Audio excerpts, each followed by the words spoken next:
దేవుడి నామానికి మహిమ కలుగును గాక. Praise lord. హల్లెలూయా. చాలా సంతోషం అండి. రాత్రి కావాల్సిన చేరి వచ్చిన మీ అందరికీ కూడా మన రక్షకుడును ప్రభు అయిన యేసుక్రీస్తు నామములో శుభాభివందనాలండి. Praise lord. అందరూ బాగున్నారా? చాలా సంతోషం. ప్రియమైన దేవుని గత రాత్రి కాల సమయంలో యెషయా గ్రంథంలో ప్రభు అయిన యేసుక్రీస్తు వారి గురించిన ప్రవచించబడిన ప్రవచన వాక్యాలు మనం ధ్యానం చేస్తున్నాము.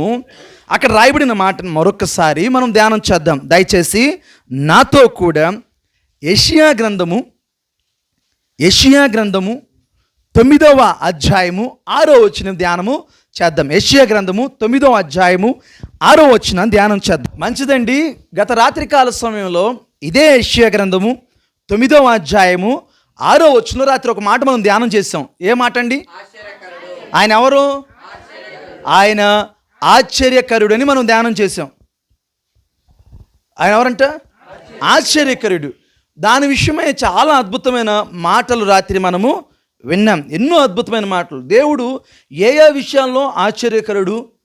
ఆయన చెప్పండి, నిన్న రాత్రి మనం మాట్లాడుకున్న మాట.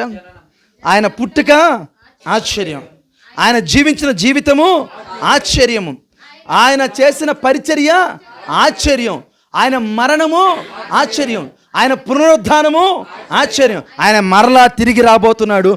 ఆశ్చర్యం. ఎందుకంటే ఆశ్చర్యం అంటే మనం అర్థమైంది కదా. అవాక్ అంటాం, దాన్ని ఏమంటామండి? అవాక్ అయ్యవా అంటాం కదా. అవాక్ అంటే కొంచెం ఆశ్చర్యపోతుంది. ఇది నిజమేనా? చూడండి, దూత వచ్చి యోసేపుతో మాట్లాడినప్పుడు యోసేపు ఏమయ్యాడు? ఒక విధంగా చెప్పంటే ఆశ్చర్యపోయాడు. దూత నాతో ఏంటి మాట్లాడమని. మరియమ్మతో దూత మాట్లాడినప్పుడు మరియమ్మ కూడా ఏమైంది? ఒక విధంగా చెప్పాలంటే ఆశ్చర్యపోయింది. మరియమ్మతో ఏది దూత నాతో మాట్లాడడం ఏంటని. గొల్లలు కూడా దూత వారితో మాట్లాడినప్పుడు వారేమయ్యారు? ఆశ్చర్యమే. ఇదేంటి, మేము ఎప్పుడు ఈ దూతని చూడడానికి మనిషిలాగా కనపడుతున్నాడు, కానీ ఏమున్నాయి? రెక్కలు ఉన్నాయి, గొప్ప వెలుగు ఆయన దగ్గర ఉంది. ఆశ్చర్యమే. ప్రతిదీ కూడా మీరు నమ్ముతారు లేదో, యేసు ప్రభు యొక్క జన్మము ప్రపంచాన్ని కదిలించగలిగిందంటే అన్నిట్లో ఆశ్చర్యం ఉంది కనుకనే. ఇదేనా? యావత్ ప్రపంచంలో ఎంతో కొన్ని కోట్ల మంది యేసు ప్రభుని ఏం చేస్తున్నారు సార్? తమ సొంత రక్షకుడిగా అంగీకరించి ఆరాధించడానికి గల కారణము యేసు ప్రభు యొక్క జన్మలో ఏముంది? ఆ పరిశుద్ధత ఉంది. దేవుడికి మహిమ కలుగును గాక. అందుకే యేసు ప్రభు వారికి పెట్టబడిన ఆ పేరులో ఏదంటే ఆశ్చర్యకరుడు మొదటి పేరు మనం చూసాం రాత్రి. రెండోది ఏంటంటే ఆయనకున్న మరొక పేరు ఆలోచనకర్త. ఈ రాత్రికాల సమయంలో మనం ధ్యానం చేయబోతున్న మరొక అంశం ఏంటంటే ప్రభు అయిన యేసుక్రీస్తు వారు ఎవరు అంటే ఆలోచనకర్త. కొన్నిసార్లు మనము ఏంటి ఇలా చేసేసావు అని ఎవరైనా అన్నారనుకో, అదే నాకు అర్థం కావట్లా, ఏమి ఆలోచించకుండా చేసేసానంటారు. ఏమంటారు? ఆలోచన తోచలేదు నాకు. ఏమంటారండి? ఆలోచనకు కూడా రాలేదు. మీరు ఒకసారి బైబిల్ గ్రంథం అంతటిని మీరు పరిశీలించండి. భక్తుల జీవితాన్ని ఒకసారి మీరు పరిశీలించండి. భక్తుల యొక్క నడవడికను ఒకసారి పరిశీలించండి. భక్తులు ఏం చేసేవో చెప్పండి? యుద్ధానికి వెళ్ళాలి. ఏం చేయాలండి? రాజు యుద్ధానికి వెళ్ళాలి. నేను రాజును, ఏంటంట?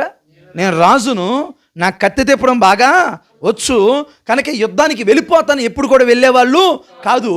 ఎవరి దగ్గర ఆ యొక్క యుద్ధం విషయమై విచారించే వాళ్ళంట.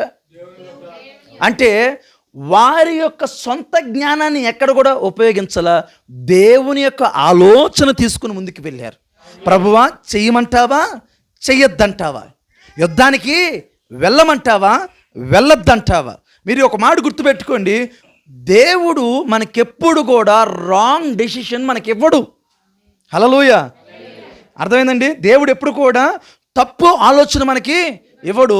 ఆయన ఏ ఆలోచన ఇచ్చినా కూడా అది మంచి ఆలోచన ఉంటుంది. మీరు ఒక మాట గుర్తుపెట్టుకోండి, మోషేకి దేవుడు ఒక మంచి ఆలోచించాడు. ఏం ఆలోచన? బండతో పోయి మాట్లాడు. కానీ మోషే ఏం చేశాడు చెప్పండి? ఇప్పుడు దేవుడిచ్చిన ఆలోచన మంచిదే, కానీ మోషే అవలంబించింది తన సొంత జ్ఞానము, తన సొంత ఆలోచన. కనుక మోషే ఏం చేయలేకపోయాడు చెప్పండి? కానాన్ని చూచాడు కానీ కానాన్లోకి వెళ్ళలేకపోయాడు. ఎందుకు ఈ మాట గుర్తు చేస్తున్నాయి రాత్రి కాల్స అంటే, అదే మోషే ఎర్ర సముద్రం వచ్చినప్పుడు ఆ సొంత జ్ఞానం ఉపయోగించచ్చుగా. అర్థమైంది మీకు? అదే మోషే ఎర్ర సముద్రం వచ్చినప్పుడు వెనక ఫరో సైన్యం తరుతున్నప్పుడు తన సొంత జ్ఞానం ఉపయోగించి ఎర్ర సముద్రం ఏదో ఒక విధంగా చేసేద్దాము, రండి మీ దగ్గర ఉన్న బకెట్లు బిందులు ఎత్తుకురండి అన్నాడా? తోడేద్దాం అన్నాడా? ఏమన్నాడు? ఈ ఫరోని నేను జయించలేను, ఈ ఎర్ర సముద్రం నేను మిమ్మల్ని దాటించలేను, దాటించేవాడు జయించేవాడు ఒకడున్నాడు, ఆయన సన్నిధిలో విచారించి వస్తాను, వెళ్ళండి ఒక నిమిషం ఆగండి, వెళ్ళి ప్రార్థన చేస్తే దేవుడు అన్నాడు, నీ చేతిలో ఏముంది మోషే? కర్ర, చాపు మరి. ఇది ఎవరు ఆలోచన? ప్రియమైన దేవుని బిడ్డలారా, దేవుని యొక్క ఆలోచన ఎప్పుడు కూడా అడ్డుగా ఉన్న ప్రతి గోడను చీల్చగలదు. దేవుని యొక్క ఆలోచన ఎప్పుడు కూడా బండని ఏం చేయగలదు? బద్దలు చేయగలదు. ఎరుకో ప్రాకారం కోల్చడం ఎంతసేపు చెప్పండి? ఇప్పుడు ఇజ్రాయెల్ ప్రజలు ఎంతమంది అంట? 6 లక్షల కాలుబలం. ఎంతమంది అండి? విన్నావా? 6 లక్షల కాలుబలం ఇశ్రాయేల్ యొక్క జనాంగం. అది కేవలం పురుషుల సంఖ్య మాత్రమే. ఎవరండి? పురుషుల యొక్క సంఖ్య మాత్రమే 6 లక్షల కాలబలం. కానీ అక్కడ మీరు గమనించినట్లయితే స్త్రీలు ఉన్నారు, చిన్న చిన్న పిల్లలు ఉన్నారు. ఒకవేళ వారిని కూడా ఒక 6 లక్షలు వేసుకుందామా అంటే ఎన్ని లక్షల మంది? 12 లక్షల మంది ఒకే గోడ చేట ఒకే చోట నిలబడి వరుసగా నిలబడి వారి శక్తిని వారి బలాన్ని వారి దగ్గర ఆయుధాలు ఉపయోగించి గోడను పగలగొట్టలేరా? ఈజీగా పగలగొట్టవచ్చు. కానీ అలా చేయడం వల్ల వారికి ఏదైనా మహిమ వచ్చిద్దే కానీ అది పగలగొట్టడం వల్ల దేవునికి మహిమ అయితే రాదు. అందుకే దేవుడు అన్నాడు, నువ్వు అక్కడ ఏం చేయాల్సిన అవసరంలా, నీ శక్తిని ఉపయోగించాల్సిన అవసరంలా, నీ బలము ఉపయోగించాల్సిన అవసరంలా. ఓ ఇశ్రాయేలు జనాంగమా, నేను చెప్పిన మాట వినుడి, ఆలకించుడి. ఏం చేయండి? ఆలకించుడి. ఏం చేయాలి మరి? యెరూషలేము ప్రాకారం చుట్టూ ఎన్ని దినాలు తిరగాలంట? రోజుకి ఫస్ట్ రోజు ఏంట ఒకసారి, రెండో రోజు ఒకసారి, మూడో రోజు ఒకసారి, అలాగా 6 రోజులు, రోజుకి ఒక రోజు చొప్పున ఏం చేశారు? 6 సార్లు తిరిగాడు. కానీ 7వ రోజు ఆయన చెప్పిన మాట ఏంటి తెలుసా? 7 మార్లు దాని చుట్టూ తిరగాలి. తిరగడం మాత్రమే కాదు, ఎందుకు ఊరికే ఖాళీ తిరగడం? ఆయన స్తుతిస్తూ, ఆయన ఆరాధిస్తూ, ఆయన నామస్మరణ చేస్తూ, ఆయన భజన చేస్తూ తిరగమన్నాడు ఆయన. వీళ్ళేం చేయడం మొదలుపెట్టారు? ఎరుకో ప్రాకాల చుట్టూ ఏం చేశారంట? దేవుని నామాన్ని స్తుతించి తిరగడం మొదలుపెట్టిన తర్వాత అద్భుతమైన తెలుసా? సుత్తి వాళ్ళ, శీర్ణం వాళ్ళ, బుల్రోజుల వాళ్ళ, కొక్లైన్ల వాళ్ళ, మైనింగ్ బాంబులు వాళ్ళ అద్భుత రీతిగా యెరూషలేము ప్రాకారాలు కూలిపోయినాయండి. ఇది ఎవరి ఆలోచన తెలుసా? దేవుని యొక్క ఆలోచన. ఈ రాత్రి కాలసం ఒక మాట గుర్తుపెట్టుకోవాలి, నా జీవితాల్లో కొన్నిసార్లు కొన్ని సమస్యలు మనం జయించాలనుకుంటాం కానీ జయించలేం. కొన్నిసార్లు ఆ సమస్యల నుంచి బయటపడాలని చెప్పి మన వంతుగా మన ప్రయత్నాలు చేస్తూ ఉంటాం కానీ దేవుని యొక్క ఆలోచన మనము తీసుకోము. అందుకే మీరు చూడండి, యేసు ప్రభు యొక్క జన్మలో, ఆయన పుట్టుకలో ఎక్కడో కూడా వారి సొంత ఆలోచన లేదు. మరియమ్మ గారితో దేవుడు చెప్పిన మాట మరియమ్మ వింది. యోసేపుతో దేవుడు చెప్పిన మాట యోసేపు విన్నాడు. గొల్లల కాపులతో దేవుడు చెప్పిన మాట గొల్లలు విన్నారు. జ్ఞానులతో దేవుడు చెప్పిన మాట జ్ఞానులు విన్నారు. చూడండి, అదే జ్ఞానుల దగ్గరికి అదే దూత, దేవుని యొక్క, అక్కడ రాయబడిన దూతను రాలేదు కానీ కొన్ని చోట్ల దూతను ఉంటుంది, ఏంజల్స్ అని ఉంటుంది, కొన్ని చోట్ల దేవుడు స్వప్నమందు వారితో మాట్లాడి, ఇదిగో మీరు తిరిగి ఆ దారిలో వెళ్ళకండి, వేరొక దారిలో వెళ్ళమంటే, మేము ఎవరమే? జ్ఞానులం. నువ్వు చెప్తే మేము వచ్చామా? మాకు గ్రంథాలు ఉన్నాయి, మాకు జ్ఞానం ఉంది, మాకు తెలివి ఉంది, అవన్నీ చూసి మేము అడిగితే ఇప్పుడేందు నువ్వు ఇటుపో అటు అంటావు, మేము ఆ రాజు దగ్గరికే పోతాం అంటే ఏమేయాలి చెప్పండి? వీళ్ళు ఆ రాజు వాళ్ళని చంపేసేవాడు. ఆ దినాన వాళ్ళు చనిపోయి ఉంటే ఈ యొక్క రక్షణ సువార్త యావత్ నలుమూలకి, ప్రపంచ నలుమూలకి వెళ్ళేది కాదు. ఆ దినాల జ్ఞానులు రాబట్టే ఈ దినాన యేసు ప్రభు యొక్క గొప్పదనం బయటపడింది. ఆ దినాల జ్ఞానం రాబట్టే, దేవుడు మాట వినబట్టే, దేవుని యొక్క ఆలోచన తీసుకోబట్టే ఆ దినాన జ్ఞానులు క్షేమముగా వెళ్ళారు. వాళ్ళతోనేనా యోసేపుతో మరితో చెప్పలా? ఇదిగో రాజు మీ బిడ్డను చంపడానికి చూస్తున్నాడు, మీరేం చేయండి, ఇక్కడి నుంచి బయలుదేరండి అంటే బయలుదేరి వెళ్ళలేదా వాళ్ళు? ప్రతి చోట దేవుని ఆలోచన కనపడుతుంది. దేవుని ఆలోచన మనల్ని ఎప్పుడు తప్పుదారి పట్టించదు. దేవుని యొక్క ఆలోచన ఎప్పుడు పెడదారి మనల్ని పెట్టించదు. దేవుని యొక్క ఆలోచన ఎప్పుడు కూడా మనల్ని నాశనము చేయదు. దేవుని యొక్క ఆలోచన ఎప్పుడు కూడా నిన్నైనా నన్నైనా అంచెలుగా ఉన్నత స్థాయికి తీసుకువెళ్తుంది. దేవుడు నామనికి మహిమ కలుగునుగాక. అందుకే యెషయా ఎప్పుడో ప్రవచించాడు, నీవు నేను ఆరాధిస్తున్న దేవుడు ఆలోచన లేని దేవుడు కాదు, ఆలోచన లేకుండా ఏ పని పడితే ఆ పని చేయడని ఎప్పుడు కూడా అనుకోలేదు. చాలా చక్కగా చెప్పాడు. మీరు ఒక మాట, మీకు ఇంకా జ్ఞానం అంటే కొంచెం ఒక ముందుకు వెళ్ళి ఆలోచిద్దాం. ఈ మాట, ఎంతమంది ముక్కులు ఉన్నాయి? మామూలుగా అడుగుతావు. అందరికీ నేను ఎన్నోసార్లు చెప్పా, నీ ముక్కు గురించి నువ్వే మాట్లాడు. అది ముక్కు ఉంది కదండి. మీరు ఎప్పుడైనా ఆలోచించండి, ఎప్పుడైనా మనం నీళ్ళలో దిగినప్పుడు, ఈత కొడదామనో లేకపోతే చెరువులో దిగినప్పుడు, ఆ నీళ్ళలో దిగినప్పుడు మనం ఒక్కసారి పొరపాటున అని పిలిస్తే గాలి ముక్కు నుంచి ఏం వెళ్ళిపోద్ది? పొరపోద్ది. ఒక్కోసారి కష్టమైపోద్ది, ఊపిరి కూడా ఆడదు. దేవుడు పొరపాటున ఆయన జ్ఞాని కాదు, ఆయన ఆలోచనకర్తే కాదు. ఈ ముక్కు ఇట్టు పెట్టాల్సిన తిరిపి ఇటు పెట్టుంటే ఏమైంది? వర్షంలో పడుతుంటే వర్షం ఇట్టు పోయి ఇట్లా వచ్చేయి, అదేదో ఫౌంటైన్లో వచ్చినట్టు వచ్చేయి. మళ్ళీ మీదొక దాన్ని ఏమనే వాళ్ళని చెప్పండి, మనం వాటర్ ఏమంటారమ్మా? ఫౌంటైనే కదా. మీరు చదువుకున్న చెప్పండి, మేము చదువులేని వాళ్ళం. ఫౌంటైనే కదా. ఫౌంటైన్ నుంచి నీళ్ళు వస్తుంటే చూసారా? అప్పుడప్పుడు మన కళ్యాణ మండపాల దగ్గరికి పెళ్ళిళ్ళకి వెళ్తున్నప్పుడు సింహం నోట్ల నుంచి నీళ్ళు వస్తుంటే ఏను తొండం నుంచి వచ్చినట్టు ఈ ముక్కు తిరగేసి పెట్టుంటే అప్పుడు అర్థమేది మీకు. దేవుడు సక్రంగా సవ్యంగా దీన్ని పెట్టాడు కనుక దేవుడు గొప్పతనం మనకి తెలియట్లేదు. శరీరంలో ఏది ఎలా ఉండాలో దాన్ని అమర్చిన ఆలోచనకర్త అండి ఆయన. ఆదామును చేస్తున్నప్పుడే దేవుడికి ఒక గొప్ప ప్రణాళికలు కలిగి మనుషుని దేవుడు భూమి మీద తయారు చేశాడు. ప్రణాళిక లేకుండా ఏదో చేసేద్దాము, ఏదో అనుకుంటే ఇప్పటికి అయిపోయింది కాదు. He has a plan and purpose అండి దేవుడు. అందుకే ఆయనకి ఒక పేరు పెట్టబడింది. ఆయన ఏ ఆలోచన లేకుండా ముందుకు కొనసాగే దేవుడు కాదు. మీరు నమ్ముతారా? ప్రభువైన యేసుక్రీస్తు వారు భూమి మీద పుట్టాలని జగత్ పునాది వేయబడక ముందే దేవుడు ప్రణాళిక కలిగి ఉన్నాడండి. అందుకే ఆయన వచ్చాడు. ఏదో ప్రవక్తలు పంపించాను, ఏమండి, ఏదో ప్రవక్తల్ని పంపించేశాను చెప్పండి, ఏదో న్యాయాధిపతుల్ని నియమించేశాను, ఏదో రాజులను పెట్టేశాను, వాళ్ళు ఉన్నారు కనుక వాళ్ళు సరిగ్గా చేయలేదు కనుక ఇప్పుడు నేను వెళ్తాను అనడం కంటే ఆయన ఆల్రెడీ ఒక ప్లాన్ ఉంది. ఆయనకేముంది?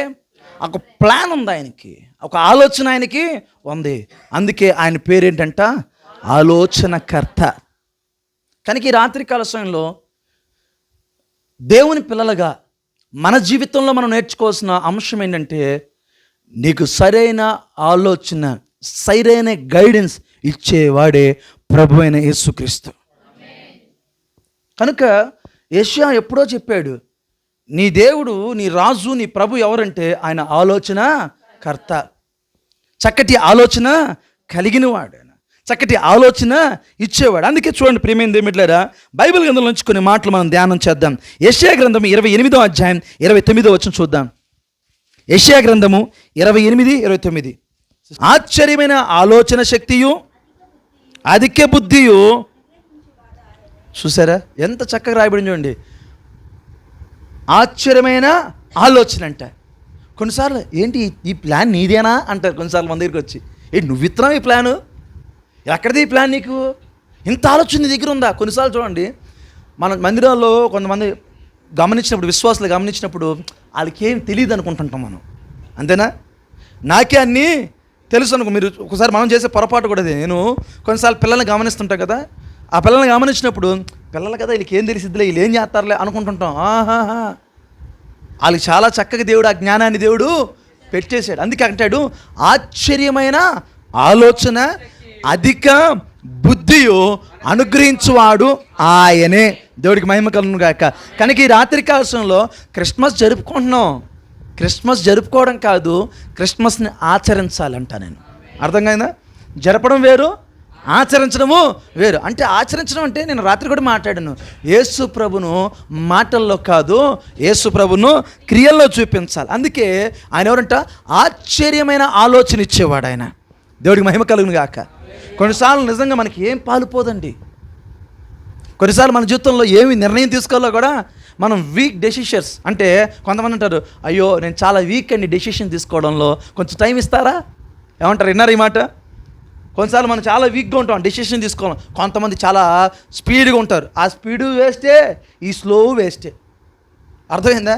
కొంతమంది స్పీడ్ డెసిషన్, వెంటనే వెనక ముందు ఏం ఆలోచించేది తప్పుకని నిర్ణయాలు తీసేసుకుంటుంటారు. కానీ దేవుడిచ్చే నిర్ణయాలు ఎలా ఉంటాయి సార్?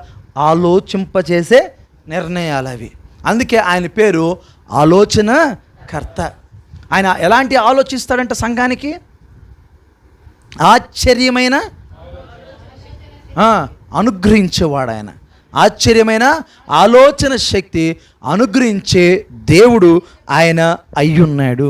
కనుక ఈ రాత్రి కాల సమయంలో ఈ క్రిస్మస్ గృహకూడికలో మనం చేయవలసిన పని ఏంటంటే, మనము జ్ఞానులం కాదండి. వాస్తవం చెప్పాలంటే మనకి ఒక ఎక్కడున్న కూర్చున్న వారి జీవితంలో ఎవరి శక్తిని బట్టి వారు ఏం చేయగలరు, ఆలోచన చేయగలరు. దానికి మించి వారు ఏం చేయలేరు ఆలోచన. మనం అంటాం, ఏంది ఇంకా అట్టకొచ్చున్నా, ఏంటి నీకు ఎక్కట్లేదా బుర్రకే అంటాం. ఏమంటాం, బుర్రకే ఎక్కట్లేదా, ఎన్నిసార్లు చెప్పాలి నీకంటే. ఆ స్లో అంతే, ఏం చేయలేము. ఇంకా కొంతమంది చాలా స్పీడు, వాళ్ళు కూడా ఏమీ ఆపలేము.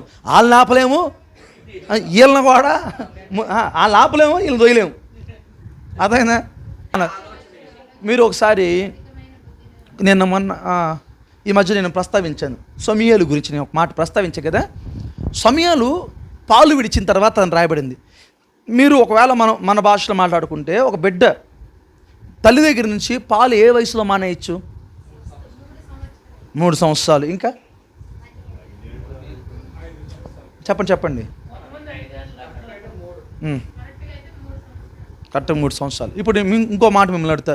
ఇప్పుడు దేవుని సన్నిధిలో దేవుడు మీకు చేసిన మేలు బట్టి మీ బిడ్డను తీసుకెళ్ళి దేవుని సన్నిధిలో పెట్టాలనుకుంటున్నారు. అప్పుడు ఎప్పుడు మానిపించేస్తారు? ఇప్పుడు మీరు తల్లి అయిన హన్నా స్థానం నుండి ఆలోచించండి. దేవుడు నాకు మేలు చేశాడు, ఖచ్చితంగా నేను ఆయనకి ఏం చేయాలి? కృతజ్ఞత చెల్లించాలి. ఆ కృతజ్ఞత తీర్చేసుకోవాలి. అది ఎప్పుడు సమయం వస్తుందా, ఎప్పుడు ఆ సమయం ఆసన్నమైద్దా అని అనుకున్నప్పుడు, వాస్తవం చెప్పాలంటే 6 నెలలకే పిల్లలు ఏం చేయొచ్చు తెలుసా? పాలు మానేస్తారు. తెలుసా మీకు అది? మీరు 5 ఏండ్లు ఇంకేదో చెప్పారు, 10 ఏండ్లు లేకపోతే 6 ఏండ్లు ఇంక చెప్పారు కదా. వాస్తవానికి ఒక బిడ్డ తల్లి దగ్గర నుంచి ఏ వయసులో పాలు మానేసి చెప్పండి? 6 నెలల బిడ్డే పాలు మానేపించే సామర్థ్యం ఉంది కొంతమందికి. ఆ తర్వాత ఏం చేయడం మొదలు పెడతారండి అమ్మా? దాన్నే ఏమంటాం? అన్నప్రాసన అంటాం. ఎన్ని నెలలు చేస్తారు అన్నప్రాసన? మరి అదేగా నేను మాట్లాడుతుంది. అంటే ఒకవేళ సమూయేలు గురించి నాకు అర్థం కాల. బాలుడైన సమూయేలు అంటే చాలా చిన్నోడు. బాలుడు ఏమంటాం? 2, 3, 4 సంవత్సరాల లోపల ఉండని ఏమంటాం? బాలుడు అంటాం. కానీ సమూయేలు బాలుడుగా ఉండగానే ఎవరి స్వరం విన్నాడు తెలుసా? ఇప్పుడు మీరు దాని మాట చెప్పాలి. ఆశ్చర్యకరమైన ఆలోచన ఇచ్చిన దేవుడు ఆయనకి. ఎవరో పిలిచారు, పిలవగానే ఎక్కడికి వెళ్ళిపోతున్నాడు సమూయేలు? ఏలి దగ్గరికి వెళ్ళి, అయ్యా నన్ను పిలిచావా? లేదు నాన్న. మళ్ళీ రెండోసారి, అయ్యా నన్ను పిలిచావా? లేదు. అప్పుడు ఏలి అంటాడు, ఈసారి నేను ఎవరైనా పిలిస్తే ఏం చెప్పు? అయ్యా నీ దాసుడు ఆలకించున్నాడు, నాతో మాట్లాడు. ఇప్పుడు ఇక్కడ కూర్చున్న పిల్లలకి ఏం తెలుసా? అటు పొమ్మంటే పోలేరు, అటు వెళ్ళమంటే వెళ్ళలేరు. ఆ గదిలోంచి ఈ గదిలోకి వెళ్ళాలంటే ఈ గదిలోంచి మొత్తం లైట్లు వేసుకుంటూ పోతారు. ఎక్కడికి వెళ్ళాలంటే ఆ వంట గదిలోకి వెళ్ళడానికి ఇక్కడ ఎన్ని లైట్లు ఉంటాయో అన్ని లైట్లు బెడ్రూమ్లో బాత్రూమ్ అన్నీ వేసుకొని వంట రూమ్లో పోవాలి. మళ్ళీ అక్కడి నుంచి ఆపుకొని రావాలంటే నీకు అర్థం చేసుకోండి నీకు ఎట్టుంటుంది ఈ పరిస్థితి. సమూయేలు చూడండి, చాలా స్పష్టంగా స్వరం వినపడుతుంది, మనిషి కనపడలా. కానీ ఆ వయసులోనే దేవుని స్వరాన్ని వినడము నేర్చుకున్నాడండి. అధికమైన బుద్ధియు ఆశ్చర్యకరమైన ఆలోచన ఇచ్చేవాడు దేవుడు అండి ఆయన. కనుక ఈ రాత్రి కాల సమయంలో దేవుడు మనకి ఆలోచన ఇచ్చునుగాక. అందుకే మనకి ఆలోచన అంటే ఏం చెయ్యాలో పాలు పోనప్పుడు ఎవరి పాదాల దగ్గర రావాలి? ఆలోచన ఇచ్చే ఆలోచనకర్త దగ్గరికి మనము రావాలి. అందుకే చూడండి, ప్రభు యేసుక్రీస్తు జీవించిన దినాల్లో యేసు ప్రభు వారిని శోధించడానికి, కొంచెం పరీక్ష పెట్టడానికి వచ్చి, అయ్యా నువ్వే మాకు న్యాయం చెప్పాలి. ఇప్పుడు మా సొమ్ములో మేము 10వ వంతు కైసరికి ఇవ్వాలా, దేవునికి ఇవ్వాలా? ఏమన్నారండి? మీరేం చెప్తారు ఒకవేళ మిమ్మల్ని అడిగితే? ఏమండి, కైసరికి ఇవ్వాలా దేవునికి ఇవ్వాలంటే మీరు ఎవరికి ఇస్తారు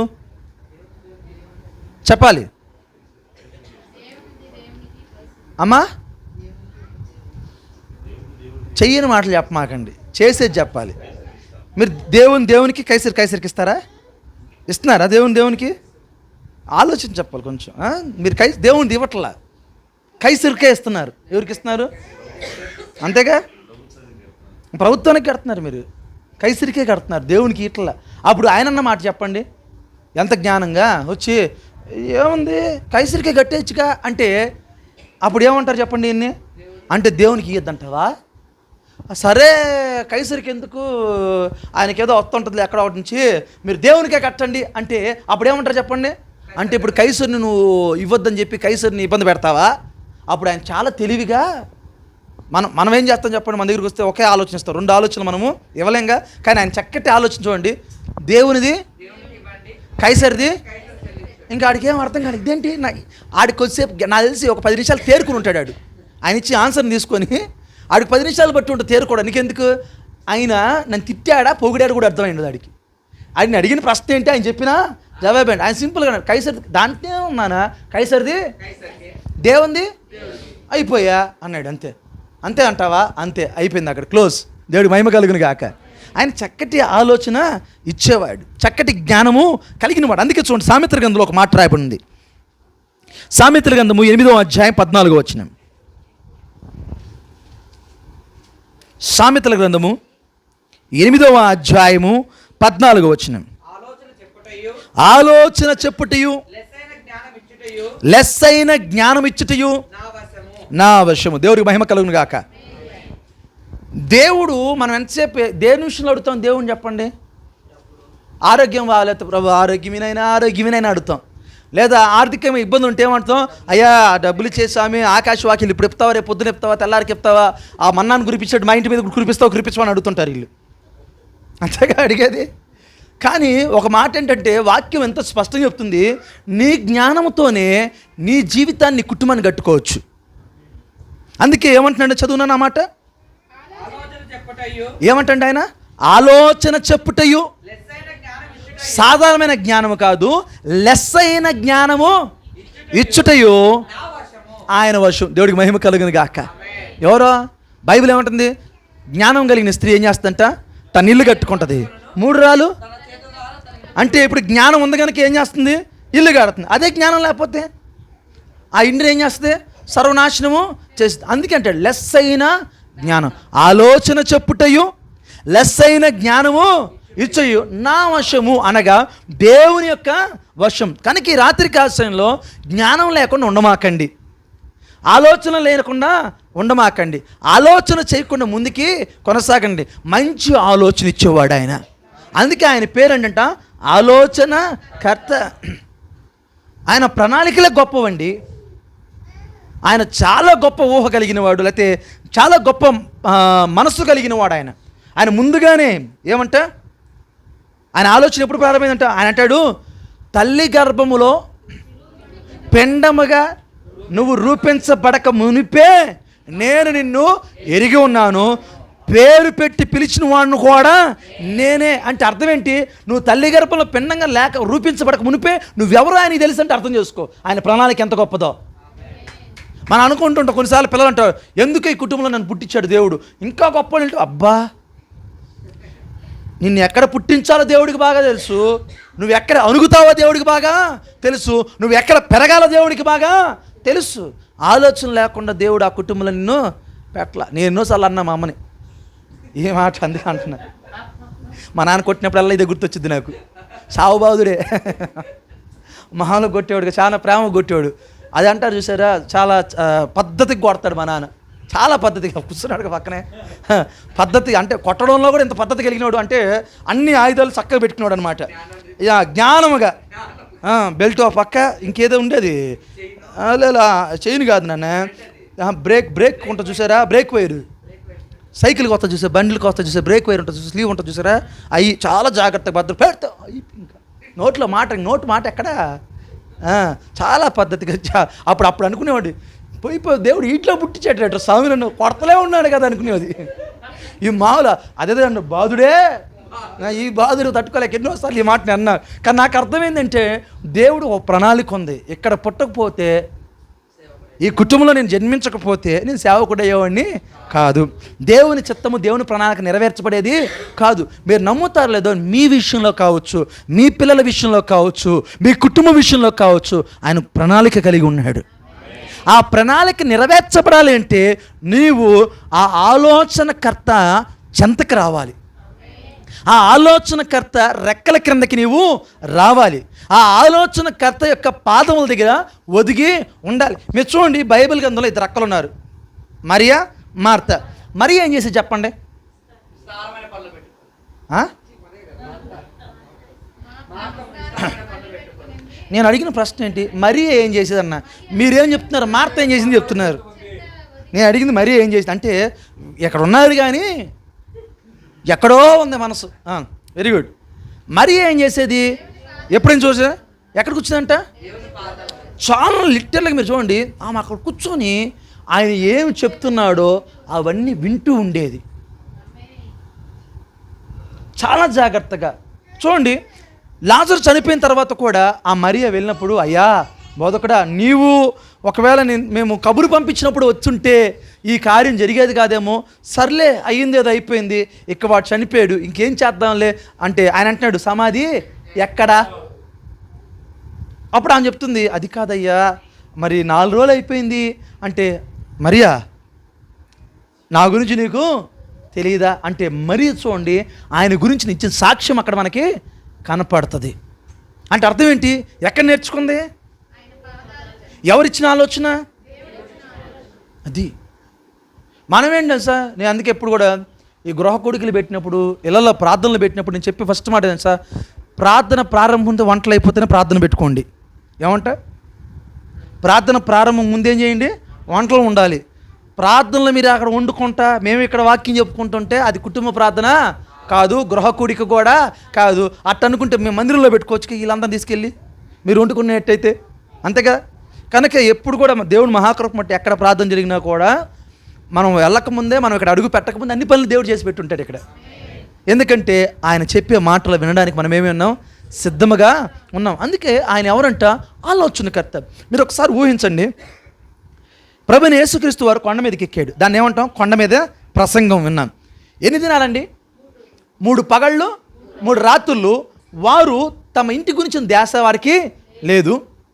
ఇంటి దగ్గర ఏం పెట్టేసి వచ్చామనే ఆలోచన వారికి లేదు. అమ్మమ్మ ఉద్యోగం టైం అయిపోతుంది ఆలోచన లేదు. అయ్యో మా ఓడు ఇప్పుడు ట్యూషన్ నుంచి వస్తాడు, మా ఆయన పని నుంచి వస్తాడు, ఆయనకి వేడి వేడి నీళ్ళు పెట్టాలి. ఏ నీళ్ళు?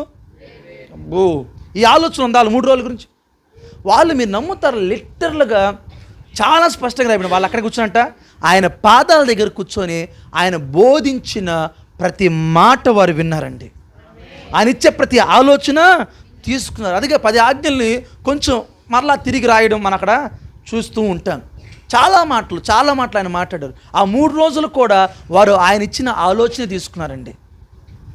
జ్ఞాపకం చేసుకుందాం, మోషే కూడా 40 దినాలు సినాయి పర్వతం మీదకి పోయిన తర్వాత ఎవరు మాట విన్నాడు?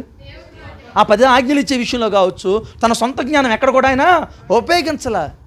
దేవుడి స్వరాన్ని ఆయన విన్నాడు, దేవుడి మాటనే విన్నవైనా మనం చూస్తున్నాం. ఎందుకంటే ఆయన ఆలోచనకర్త. అందుకే అంటాడు, ఏమంట సామెతలు ఉందంట, ఆలోచన చెప్పుటయు లెస్సైన జ్ఞానం ఇచ్చుటయు. అది ఎవరి వశం? దేవుని వశము. లూకాసు సువార్త 21:15 చదువుదాం. మనందరూ బాగా తెలిసిన మాట. లూకాసు సువార్త 21:15 వచనం.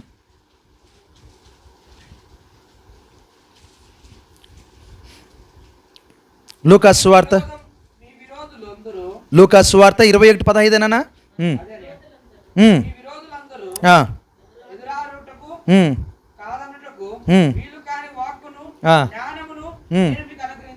ఏమంట? జ్ఞానమును నేను మీకు అనుగ్రహింతును. నాకు ఈ మాట చదివినప్పుడు అర్థం కాలేదంటే కొంచెంసేపు ఆలోచించాను. జ్ఞానము నీకు నేను అనుగ్రహించు. దాని ముందు ఒక మాట ఉంది, చాలా కొంచెం స్పష్టంగా చదువునా. మీ విరోధులందరూ ఎదురాడుటకును కాదనుటకును వీలు కాని వాక్కును జ్ఞానమును. అర్థమైంది ఇప్పుడన్నా? అంటే విరోధి కొన్నిసార్లు మన చిక్కుల్లో పెట్టాలని ట్రై చేస్తుంటాడు. ఏం చేస్తుంటాడు? అపవాదం ఏం చేస్తాడంట? చిక్కుల్లో పెట్టడానికి కొన్నిసార్లు మన ద్వారా దాన్ని మాట్లాడించడానికి వాడు ఏం చేస్తుంటాడు? ప్రయత్నం చేస్తుంటాడు. ఆ ప్రయత్నం ఎక్కడ జరిగింది చెప్పండి? ప్రభువైన యేసుక్రీస్తు 40 దినాలు ఉపవాసం ఉన్నప్పుడు అపవాది వెళ్ళి ఆయన ఏం చేయడం మొదలుపెట్టాడు? శోధిస్తూ, ఏంటి ప్రభువా నువ్వేంటి ఇంత ఆకలితో కూర్చోడం? ఇదిగో నువ్వు ఒక మాట చెప్తే రాళ్ళు ఏమైపోతాయి? అప్పుడు ఆయన ఉన్నాడు, అరే మనుషుడు రొట్టె వలన మాట కాదు, దేవుని నోటి నుంచి వచ్చి ప్రతి మాట వలన జీవిస్తాడు. అంటే వాడికి ఎలా ఇచ్చాడు వాక్యం? మళ్ళా ఆ వాక్కుని చాలా జ్ఞానముగా వాడు తిరిగి మాట్లాడలేనంత స్థితిలో దేవుడు ఆ వాక్కుని ఆయన అక్కడ ఇచ్చిన మనం చూస్తుంటాం. వాడు చేసిన 3 శోధనలో కూడా ప్రభు అయిన యేసుక్రీస్తు వారు ఆ 3 శోధనలు జయించగలిగిన జవాబే వాడికి ఇచ్చాడు. చివరిగా ఒక మాట, ఏ సాతానా నా వెనక్కి పో. మళ్ళీ ఎక్కడైనా కనపడిన దాఖలాలు ఉన్నాయా? అది ఎక్కడ కనపడతాడు చెప్పండి వాడిని అంటాడు ఆయన. అపవాదైన సాతానంట కలువరి శిలువలో ఆయన ఏం చేశాడు, తలని శీఘ్రముగా చితకు తొక్కాడు. అక్కడ అయిపోయింది అడి పని. ఇంక అక్కడి నుంచి ఇక్కడ మాట్లాడే ప్రసక్తే దేవుడు ఇవ్వాల. అందుకే దేవుడు ఏమంటా, జ్ఞానమును నేను నీకు అనుగ్రహింతును. నిజంగా దేవుని పిల్లలకైన మన జీవితాల్లో జ్ఞానము చాలా అవసరము. ఈ జ్ఞానమే అంటే చక్కటి ఆలోచన ఇస్తుంది. బైబిల్లో సామెతలో ఉంటుంది, సరైన ప్రత్యుత్తరం అంట ఏం చేస్తుంది? సరైన ప్రత్యుత్తరం ఎదుటివాడిని ఏం చేస్తుంది చెప్పండి? నెమ్మది పరుస్తుంది. అదే మనం వాడు అడిగిన దానికి మనం చెప్పే జవాబు ఇంకొకటి ఉంటే ఏమైపోద్ది? గొడవ అయింది. మనం ఏమి ఇవ్వాలి? సరైన ప్రత్యుత్తరం. ఆ సరైన ప్రత్యుత్తరం ఇవ్వడం అంటే ఎలా? జ్ఞానంతోనే. ఆ జ్ఞానం ఇచ్చేవాడు ఎవరు? ఆ ఆలోచన ఇచ్చేవాడు ఎవరు? అందుకే అంటాడు, జ్ఞానమును నేను మీకు అనుగ్రహించును. అందుకే నేను అంటాను, దేవుని పిల్లలుగా అజ్ఞానులుగా ఉండమాకండి, అజ్ఞానంగా మాట్లాడద్దండి, వెర్రివారి వలె మాట్లాడమాకండి, పిచ్చి పిచ్చి మాటలు మాట్లాడమాకండి, పనికి మాలిన మాటలు మాట్లాడమాకండి, వ్యర్థమైన మాటలు మాట్లాడమాకండి, ఎదుటివానికి కోపం తెప్పించే మాటలు మాట్లాడమాకండి. చాలా జ్ఞానముగా మంచి ప్రత్యుత్తరం అనుగ్రహించేవాడు ఎవరంట? దేవుడే. కొలస్సీలకు రాసిన పత్రిక 2వ అధ్యాయము 3వ వచనం చదవండి. కొలస్సీలకు రాసిన పత్రిక 2వ అధ్యాయం 3వ వచనం. బుద్ధి జ్ఞానములు సర్వ సంపదలు ఆయన యందే గుప్తములై ఉన్నవి. దేవుడికి మహిమ కలుగునుగాక. ఈ ఆలోచనకర్త గురించి ఆయన మాట్లాడుతున్న మాట ఏంటంటే, బుద్ధి జ్ఞానము సర్వ సంపదలు ఆయన యందే గుప్తమై ఉన్నాయి అంట. దేవుడికి మహిమ కలుగునుగాక. అంటే ఈ జ్ఞానం ఎవరి యందు ఉంది? దేవుని ఉంది. ఈ ఆలోచన ఎవరి యందు ఉంది? ఈ బుద్ధి అనుగ్రహించి వాడెవరు? దేవుడే. అంటే మీరు ఈ మాట విన్నప్పుడు ఒక మాట గుర్తురాలేదు మీకు? బుద్ధి లేకుండా మాట్లాడుతున్నావు అంటే అప్పుడు ఎవరు ఇచ్చిన ఆ బుద్ధి లేకుండా మాట్లాడడం? ఎవరు? దాని తండ్రి. అంటే నువ్వు బుద్ధి లేకుండా మాట్లాడుతుంటే ఎవరు మాట విన్నట్టు? మన దేవుడు ఎవరండి? ఆలోచనకర్త, ఆలోచన ఇచ్చువాడు. బుద్ధి జ్ఞానము సర్వ సంపదలు ఆ ఆలోచనకర్త అయిన దేవుని యందు గుప్తమై ఉన్నాయి. దేవుడికి మహిమ కలుగును గాక. కనుక ఈ రాత్రి కాల సమయంలో ఈ నా మాటలు వింటున్న ప్రియమైన దేవుని బిడ్డలారా, జీవితంలో సమస్యలు రావని నేను చెప్పట్లా, ఇబ్బందులు రావని చెప్పట్లా, ఇరుకు ఇక్కట్లు రావని నేను చెప్పట్లా. కానీ మీరు ఒక మాట చెప్పనా, ఎన్ని ఇరుకులు వచ్చినా ఎన్ని ఇక్కట్లు వచ్చినా ఆలోచన చెప్పే దేవుడు ఒకడు ఉన్నాడండి. సరైన ఆలోచన సరైన సమయంకి వచ్చి ప్రమాదంలో పడకుండా మనల్ని కాపాడుతూ ఉంటాడు ఆయన. ఇబ్బందుల్లో పడకుండా ఆయన మనల్ని కాపాడుతూ ఉంటాడు. మాట చెప్తాను, కుటుంబాలు కట్టబడాలంటే ఆలోచన దేవుడిస్తాడు. పిల్లల్ని సరైన మార్గంలో పెట్టాలంటే ఆలోచన ఎవరిస్తారు? దేవుడిస్తాడు. వ్యాపారం సవ్యంగా జరగడానికి కావాల్సిన జ్ఞానం కావాలంటే ఆలోచన ఎవరిస్తారు? దేవుడిస్తాడు. ఉద్యోగం చేసే చోట నీకంటూ ఒక స్థాయిని దేవుడు పెట్టాలంటే, సరైన స్థితిలో నువ్వు ఉండాలంటే అధికారుల చేత, అంటే రాజుల హృదయాలను నీటి కాలువలుగా ఏం చేస్తాయన? పారజేయవాడు. అలా చేయబడాలంటే ఆలోచించేవాడు ఎవరంట? దేవుడే. కనుక ఆయనకి అందుకే ఏ పేరు పెట్టబడింది? ఆలోచన కర్త. చక్కటి ఆలోచన ఇస్తాడండి. అందుకే ఈ రాత్రి కాల సమయంలో ఈ క్రిస్మస్ దినాల్లో నిజంగా ఆ ఆలోచనకర్త సరైన ఆలోచన మనకు అనుగ్రహించాడు అంటున్నాను. ఎందుకంటే ఈ ఆలోచన మనకు రాకపోయింటే, ఏ ఆలోచన? నేను పాపిని అనే ఆలోచన రాకపోయినా, నేను రక్షించబడాలనే ఆలోచన రాకపోయినా, నేను మారు మనసు పొందాలనే ఆలోచన నాకు రాకపోయినా ఈ రక్షణ భాగ్యం నాకు దక్కేది కాదు. దేవుడు సరైన సమయంలో సరైన స్థితిలో సరైన జ్ఞానమును ఆలోచన ఇచ్చి పాపపు ఊపులో నుంచి మనల్ని ఏం చేశాడు చెప్పండి? ఆయన రక్షించుకున్నాడు. అందుకే ఆయన ఆలోచన కర్త. కనుక ఈ రాత్రి కాలశంలో అట్టి ఆలోచనకర్త పాదాల చెంతకు వచ్చి, ప్రభువా సరైన ఆలోచన నాకు దయచేయవా, సరైన జ్ఞానం నాకు దయచేయవా, నేను కూడా నీ నామాన్ని ఏం చేయాలనుకుంటున్నాను? మహింపరచాలనుకుంటున్నాను. నా ద్వారా నీ నామం ఏం చేయబడాలి? మహిమపరచబడాలి. మీరు నమ్ముతారు లేదో ఒక చిన్న మాట గుర్తుపెట్టుకోండి. కోపము సహసిద్ధంగా మనందరికీ ఉంటుంది, ఆవేశం సహసిద్ధంగా మనకి ఉంటుంది, బైబిల్ ఒక మాట ఉంది, కోపపడ్డు కానీ. ఇక్కడ నువ్వు చేయవలసిన పని ఎవరినంట? దేవుణ్ణి మెప్పించే పని జరగాలి. కనుక దేవుణ్ణి మన్నను పొందుకునే పని జరగాలి. అందుకే ఆయన పేరేంటంట? ఆలోచనకర్త, ఆలోచనిచ్చే దేవుడు. అందుకే చూడండి, మీరు ప్రారంభం నుంచి ఎక్కడ ఆదికాండం నుంచి ప్రకటన గ్రంథం వారికి చదివితే ఆయన ఆలోచన కనపడుతూనే ఉంటుందండి. ఆయన జ్ఞానం మనకి కనపడుతూనే ఉంటుంది. ఆయన తలంపులు మనకి కనపడుతూనే ఉంటాయి. ప్రతిదీ కూడా దేవుడు తన జ్ఞానం చొప్పున జరిగించుకుంటూ వచ్చాడు. కనుక ఈ రాత్రికాల సమయంలో ప్రియమైన దేవుడిలారా, ఈ క్రిస్మస్ దినాల్లో లేదా ఈ క్రిస్మస్ గృహకుడికిలో దేవుడిని అడుగుదామా, ప్రభువా నీవు ఎవరివి? ఆలోచన కర్తవి. ఇదిగో నా జీవితంలో, నా కుటుంబంలో సమస్యతో నేను బాధపడుతున్నాను, వేదనలో ఉన్నాను, సరైన ఆలోచన లేక నేనేం చేస్తున్నాను? బాధపడుతున్నాను. ఈ సమయంలో సరైన ఆలోచన నాకు అనుగ్రహించవా? సరైన జ్ఞానం నాకు అనుగ్రహించవా? నా పిల్లలకి అటు జ్ఞానము దయచేయవా? నా భర్తకి అటు జ్ఞానము దయచేయవా? నా భార్యకి అటు జ్ఞానము దయచేయవా? నా తల్లిదండ్రులకి అట్టి ఆలోచన దయచేయవా అని దేవుణ్ణి మనం అడగగలిగితే, ఆలోచనకర్త అయిన దేవుడు నీ జీవితంలో, నీ కుటుంబంలో ఆయన నివసించి ప్రతి సమయంలో ఆలోచన చెప్తూ నేను నడిపిస్తూనే ఉంటాడు. కనుక ప్రియమైన దేవుళ్ళారా, యెషయా గ్రంథంలో యెషయా ప్రవచించిన ప్రకారం భూమి మీద పుట్టినవాడు అనాలోచనగా పుట్టినవాడు కాడు, జ్ఞానం లేనివాడు కాడు. మీరు నమ్ముతారా? ఆయన చిన్న వయసులోనే దేవాలయంలోకి వెళ్ళినప్పుడు శాస్త్రులతోనే పరిశీలత ఆయన ఏం చేశాడంట? మాట్లాడుతున్నప్పుడు వారు అడిగిన ప్రతి ప్రశ్నకి ఆయన జవాబు ఇచ్చినప్పుడు వారు ఏమయ్యారంట? ఆశ్చర్యపోయారంట. ఈయన ఎవరు? చిన్నవాడు, ఈయనకి ఇంత జ్ఞానము ఎక్కడది? శాస్త్రుల పరిశీలతోనే ఆ దినాల్లో ఆయన డిబేట్ పెట్టినోడు ఎవరు? ప్రభు అయిన యేసుక్రీస్తు. అది ఆయన జ్ఞానం. కనుక అట్టి జ్ఞానవంతుని పాదాల చెంతకు మనం వచ్చాం. అట్టి ఆలోచనకర్త పిల్లలుగా మనం ఏం చేయబడుతున్నాం?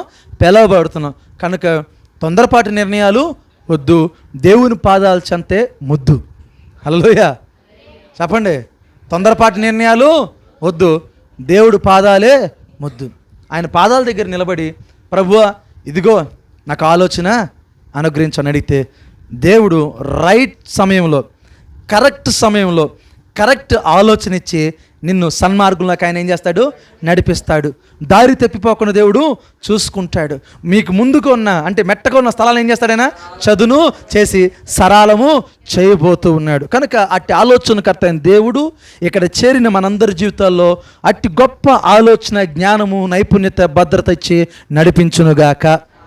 విశేషంగా రాత్రికాల సమయంలో ఈ గృహకుడికి ఏర్పాటు చేసుకున్న రవి బ్రదర్కిని, అలాగే సుమిత్ర సిస్టర్ గారికి, అలాగే రవి బ్రదర్ అమ్మగారికి, వారి పిల్లలకి, సుకీర్తన సుమని స్త్రీకి కూడా దేవుడు ఇట్టి ఆలోచన ప్రతి నిత్యం అనుగ్రహించి దేవుడు నామమహింగా ఈ కుటుంబాన్ని దేవుడు తన పరిచర్లు వాడుకునుగాక.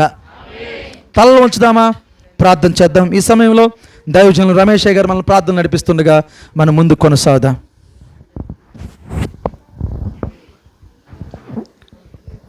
పరిశుద్ధుడా, మీకు వందనాలు, మీకు స్తోత్రాలు.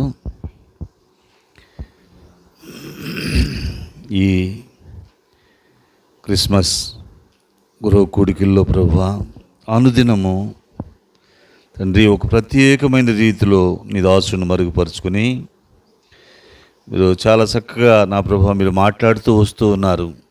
అయినా మీకు వందనాలు, మీకు స్తోత్రాలు. అయ్యా మిమ్మల్ని కలిగి, అయ్యా మీలో నిలబడి,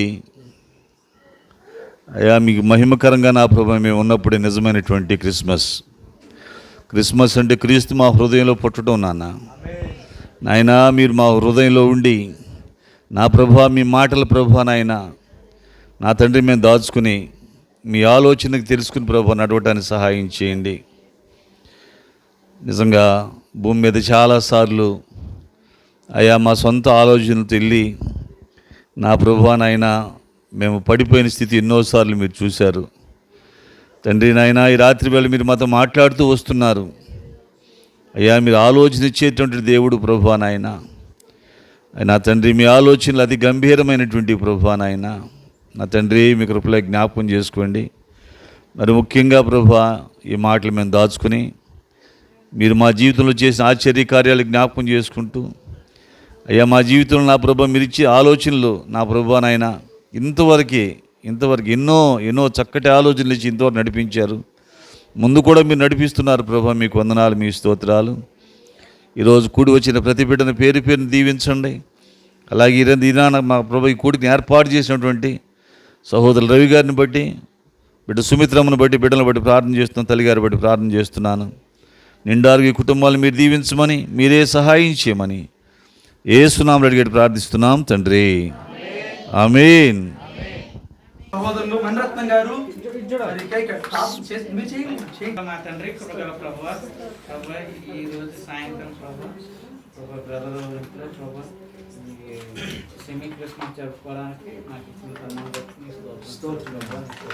ఇంతవరకు వాక్యం ఆలోచనలో మాతో సహకరించి నీ సేవకు నిలబెట్టుకుని నాతో మాట్లాడిన విధానం బట్టి నీకు స్తోత్రం చేసుకుంటున్నాను.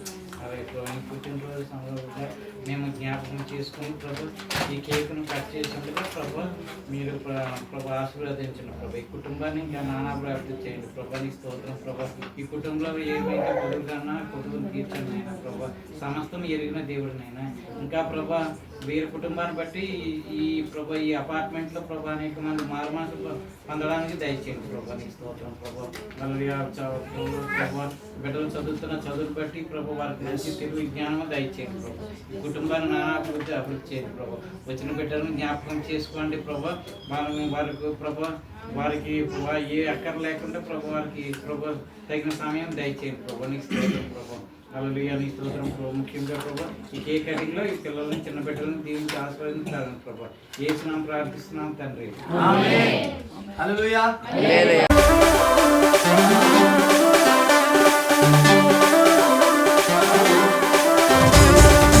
పుట్టాడు రాజు పుట్టాడు, తెచ్చాడు రక్షణ తెచ్చాడు. పుట్టాడు రాజు పుట్టాడు, తెచ్చాడు రక్షణ తెచ్చాడు. యూదా గోత్రపు కొదమ సింహమా, మాకు రాజు నీవే యేసయ్యా. యూదా గోత్రపు కొదమ సింహమా, మాకు రాజు నీవే యేసయ్యా. పుట్టాడు రాజు పుట్టాడు, తెచ్చాడు రక్షణ తెచ్చాడు. పుట్టాడు రాజు పుట్టాడు, తెచ్చాడు రక్షణ తెచ్చాడు.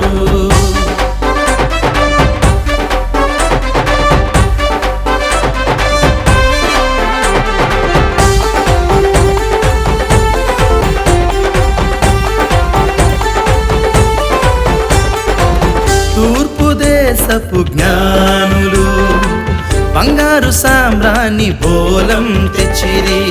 తూర్పు దేశపు జ్ఞానులు బంగారు సామ్రాణి బోలం తెచ్చిరి. యూదుల రాజు మెస్సయ్యంటూ సాగిలపాడి పూజించిరి. యూదుల రాజు మెస్సయ్యంటూ సాగిలపాడి పూజించిరి. పుట్టాడు రాజు పుట్టాడు, తెచ్చాడు రక్షణ తెచ్చాడు. పుట్టాడు రాజు పుట్టాడు, తెచ్చాడు రక్షణ తెచ్చాడు.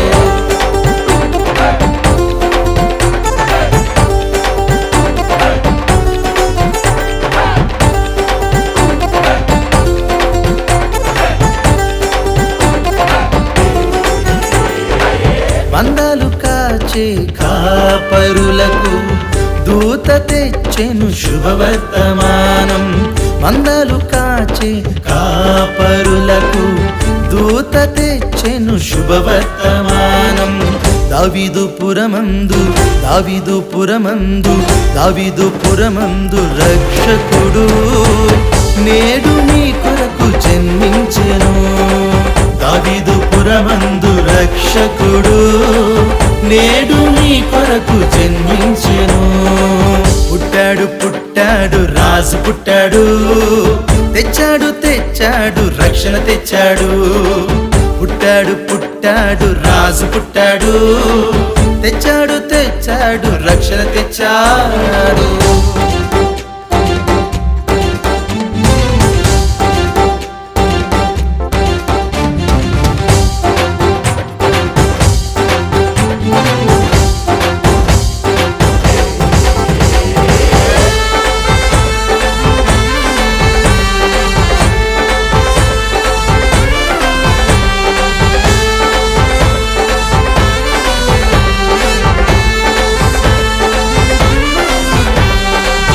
యేసు అనగా రక్షకుడు, క్రీస్తు అనగా అభిషక్తుడు.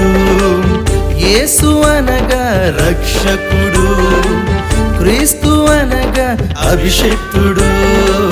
లోకాన్ని ఏలే లోకాన్ని ఏలే లోకాన్ని ఏలే నా రాజువు, మాకు నీవే మహారాజువు. లోకాన్ని ఏలే నా రాజువు, మాకు నీవే మహారాజువు.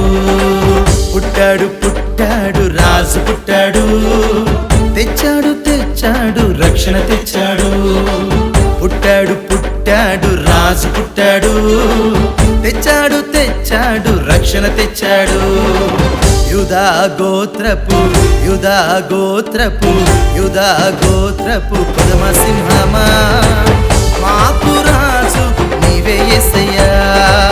యూదా గోత్రపు కొదమ సింహమా, మాకు రాజు నీవే యేసయ్యా. పుట్టాడు పుట్టాడు రాజు పుట్టాడు, తెచ్చాడు తెచ్చాడు రక్షణ తెచ్చాడు. పుట్టాడు పుట్టాడు రాజు పుట్టాడు, తెచ్చాడు తెచ్చాడు రక్షణ తెచ్చాడు.